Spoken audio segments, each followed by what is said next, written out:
अस्सलामु अलैकुम वरहमतुल्लाहि वबरकातुहू। नाज़रीन इकराम, जिस घर में नमाज तहज्जुद पढ़ी जाती है, रात की तन्हाई में तहज्जुद की नमाज अदा की जाती है, उन घर वालों के साथ क्या होता है, अल्लाह रब्बुल इज़्ज़त किस तरह की नेमतों और बरकतों से उन घर वालों को नवाजता है, मैं आपकी खिदमत में पेश करूँगा। देखिए, अल्लाह के नबी अलैहिस्सलातु वस्सलाम ने इरशाद फरमाया कि जो शख्स तहज्जुद का एहतमाम करता है, उसके लिए दुनिया के अंदर तो फ़ायदे ही फ़ायदे हैं ही, लेकिन आखिरत में भी कामयाबी उसके कदम चूमती है।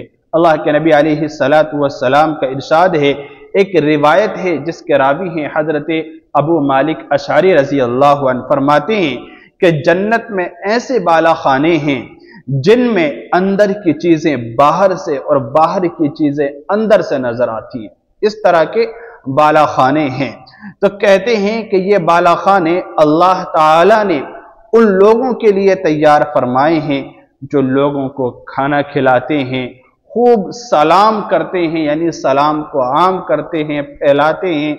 इसी तरह रात को उस वक्त नमाज पढ़ते हैं जबकि लोग सो रहे होते हैं, यानी कि रात की तन्हाई में जबकि पूरी दुनिया के अंदर एक सन्नाटा छाया हुआ है, चरिंद परिंद हत्ता के इंसान, सारी मखलूक अल्लाह ताला की सोई हुई है, उस वक्त में अल्लाह का कोई बंदा कोई बंदी जब तहज्जुद की नमाज अदा करती है, तहज्जुद की नमाज बंदे पढ़ते हैं किसी घर में, मकान में, किसी दुकान में, किसी जगह पर, तो अल्लाह ताला की तरफ से उस जगह के लिए क्या क्या इनाम मिलते हैं और उस जगह को क्या नसीब होता है, मैं आपकी खिदमत में देखिए पेश करने जा रहा हूं चंद बातें।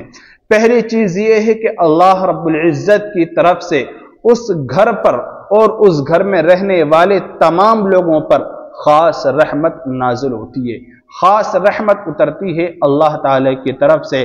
कहते हैं कि रात के आखिरी हिस्से में अल्लाह ताला आसमान दुनिया पर नुज़ूल फरमाता है और फरमाता है कोई मांगने वाला कि मैं उसे अता करूं, है कोई मुराद को पाने वाला कि उसकी मुराद पूरी कर दी जाए, है कोई अपनी बख्शिश तलब करने वाला कि उसको बख्श दिया जाए। इस तरह का ऐलान अल्लाह की तरफ से तहज्जुद के वक्त में हो रहा होता है, तो यह अल्लाह की तरफ से खास रहमत उतर रही होती है जहां तहज्जुद की नमाज पढ़ी जाती है। यह पहला इनाम है। और जो दूसरी तब्दीली, दूसरा इनाम उन घर वालों को नसीब होता है जहां तहज्जुद पढ़ी जाती है, वह है कि फरिश्ते उस घर के लिए दुआ करते हैं, उस घर के लिए फरिश्ते दुआ करते हैं।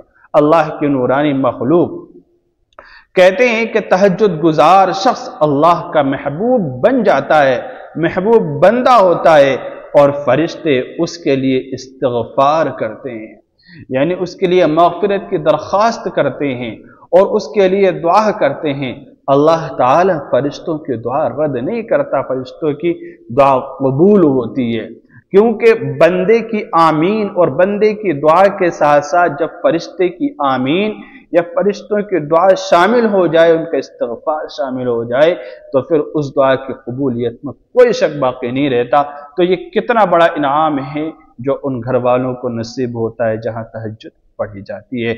चाहे कोई एक बंदा तहज्जुद पढ़ने वाला हो, चाहे कोई एक बंदी घर में तहज्जुद पढ़ने वाली हो, और अगर सारे ही अफराद घर के अंदर तहज्जुद पढ़ने वाले हों, फिर तो कहने ही क्या है, वो बहुत ही मुबारक घर है। बस्ती वालों को ऐसे घर पर, ऐसे घर के लोगों पर फख्र करना चाहिए कि अल्लाह ताला ने ऐसे पड़ोसी और बस्ती में रहने वाले ऐसे अफराद अता किए हैं। तो ये दूसरा बड़ा इनाम है कि फरिश्ते उनके लिए दुआ करते हैं। और जो तीसरा इनाम है वह है दिल को सुकून और घर में नूरानियत का उतरना, यानी कि उन घर में बसने वाले जितने भी होते हैं जहां तहज्जुद पढ़ी जाती है, अल्लाह ताला एक सुकून अता कर देता है, उस घर में नूरानियत पैदा कर देता है। तहज्जुद की नमाज से इंसान के दिल को सुकून और तसल्ली मिलती है और उस घर में रूहानी रोशनी और बरकत पैदा हो जाती है, रूहानियत जन्म लेती है, बरकतें उतरती हैं। जब बरकत उतरती है तो अल्लाह की तरफ से सारे मामलात, मुश्किलात, तकलीफें और सारे परेशानियां खत्म होती चली जाती हैं। इसी तरह से जो चौथा इनाम है जो बहुत ही अहम है, जो उन घर वालों को नसीब होता है जहाँ तहज्जुद पढ़ी जाती है। कहते हैं कि गुनाहों की माफ़ी और दराजात की बुलंदी नसीब होती है उन घर वालों को। रसूलुल्लाह सल्लल्लाहु अलैहि वसल्लम ने इरशाद फरमाया, रात का क़याम तुमसे पहले नेक लोगों की आदत थी। जो नेक लोग अल्लाह रब्बुल इज़्ज़त के गुजर चुके हैं, अल्लाह ताला ने उन्हें अपने पास बुला लिया है, उन लोगों की आदत रही है, अंबियाए किराम की आदत रही है, सुलहा और शुहदा की आदत रही है कि वह तहज्जुद का एहतमाम करते थे। तो इसी को अल्लाह के नबी ने फरमाया कि नेक लोगों की आदत थी तहज्जुद की नमाज पढ़ना, और ये तुम्हारे रब के कुर्ब का बेहतरीन जरिया है। यानी तहज्जुद की नमाज से अल्लाह का कुर्ब हासिल होता है, आप अल्लाह ताला के मोहब्बत कामिल तरीके पर पा सकते हैं। अल्लाह रब्बुल इज़्ज़त आपके दराजात को बुलंद कर देगा, अल्लाह ताला आपकी दुआओं को सुनेगा और कबूलियत के मोहर लगाएगा, क्योंकि जिसे अल्लाह का कुर्ब मिल गया उसे सब कुछ मिल गया। तो तहज्जुद जो है वो अल्लाह से कुर्ब का बेहतरीन जरिया है, गुनाहों का कफ़ारा है और बुराइयों से रोकने वाली है तहज्जुद की नमाज। इंसान के दिल में जो ख्यालात बुरे आते हैं या इंसान आमाल बद कर बैठता है, तहज्जुद की नमाज उनसे रोकती है, और जो गुनाह हो जाते हैं छोटे मोटे, इंसान से ना चाहते हुए भी तहज्जुद से वो सारे गुनाह माफ हो जाते हैं। तो कितना बड़ा इनाम और कितना बड़ा परवाना है, खुसूसन उन लोगों के लिए जो तहज्जुद की नमाज अपने घरों में पढ़ते हैं, या जिस घर में तहज्जुद की नमाज पढ़ी जाती है उन घर वालों को ये परवाना अल्लाह की तरफ से नसीब होता है। इसी तरह जो एक आखिरी परवाना है वह है रिज्क में बेपनाह बरकत। क्या मतलब? यानी कि इंसान अपने रिज्क को लेकर परेशान रहता है, रोजगार को लेकर परेशान रहता है, कमाई को लेकर परेशान रहता है कि काम नहीं चल रहा, काम नहीं चल रहा, पैसा नहीं आ रहा, जरूरतें पूरी नहीं हो रही, तकलीफें परेशानियां नहीं टल रही।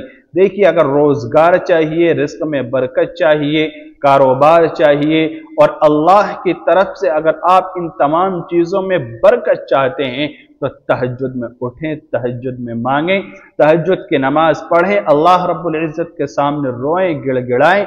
इंशाअल्लाह सारी चीजें रब्बे ज़ुल जलाल की तरफ से आपको जरूर अता कर दी जाएंगी, क्योंकि जो तहज्जुद पढ़ते हैं ना, वो अल्लाह रब्बुल इज़्ज़त के महबूब बंदे होते हैं, पसंदीदा बंदे होते हैं।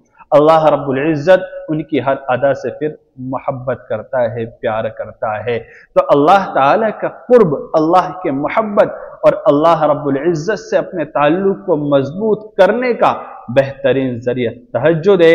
जो तहज्जुद पढ़ता है उसकी जिंदगी के अंदर एक अलग नूरानियत होती है, बरकत होती है, और जहां तहज्जुद पढ़ी जाती है वहां फिर अल्लाह की तरफ से रहमत का नुज़ूल हुआ करता है।